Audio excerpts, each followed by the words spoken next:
नमस्कार दोस्तों, मेरे चैनल पे एक बार फिर से आप लोगों का बहुत-बहुत स्वागत है। दोस्तों, आज हम पढ़ेंगे संधि के बारे में। मतलब मैं आपको बताती हूँ कि हम आज क्या-क्या पढ़ेंगे। संधि की परिभाषा, उदाहरण, उसके प्रकार तथा उसके जो 3 प्रकार के बाद स्वर संधि में जो पहला प्रकार है दीर्घ स्वर संधि, उसके बारे में पढ़ेंगे कि आप दीर्घ स्वर संधि अगर आप लोगों को जैसा इस टाइप का एक शब्द दे दिया जाए, तो आप कैसे पहचानेंगे कि वो दीर्घ स्वर संधि है, उसकी पहचान क्या है? तो चलिए वीडियो शुरू से शुरू करते हैं। संधि की परिभाषा के साथ। दोस्तों, अगर अभी तक आपने मेरा चैनल सब्सक्राइब नहीं किया है तो प्लीज़ सब्सक्राइब कर लें। वीडियो अच्छी लगने पे वीडियो को लाइक करना बिल्कुल भी ना भूलें।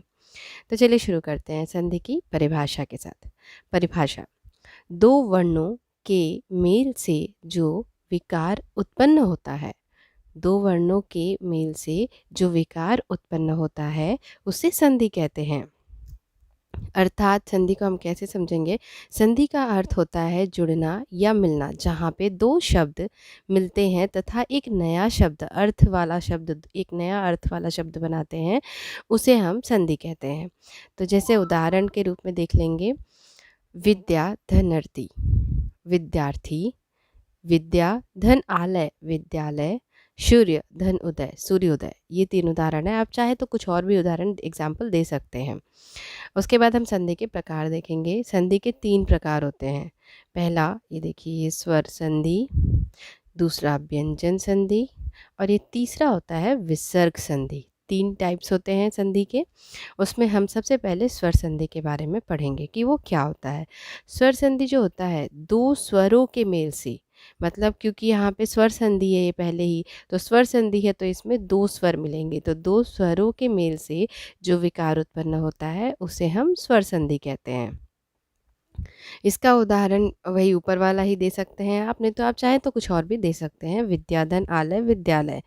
तो देखिए, इसमें दो स्वर मिल रहे हैं, यहाँ पे भी आ है और यहाँ पे भी आ है, तो दो स्वर मिल रहे हैं, दो स्वर मिलके एक नया बना रहे हैं, तो ये हो गया स्वर संधि। अब हम देखेंगे स्वर संधि के प्रकार। तो स्वर संधि के 5 प्रकार होते हैं। पहला, दीर्घ स्वर संधि, दूसरा गुण स्वर संधि, तीसरा वृद्धि स्वर संधि, चौथा यड़ स्वर संधि और पांचवा अयादि स्वर संधि। ये 5 प्रकार होते हैं, जिनमें हम सबसे पहले दीर्घ स्वर संधि के बारे में पढ़ेंगे। तो चलिए दीर्घ स्वर संधि के बारे में देख लेते हैं। तो अब दोस्तों, हम देखेंगे कि दीर्घ स्वर संधि क्या होता है और उसे हम कैसे पहचानेंगे। तो यहाँ पे दीर्घ स्वर संधि, दो स्वर मिलेंगे। दीर्घ स्वर संधि में क्या होता है, दो स्वर मिलते हैं, जिसका संस्कृत में सूत्र है एक, अकः सवर्णे दीर्घः।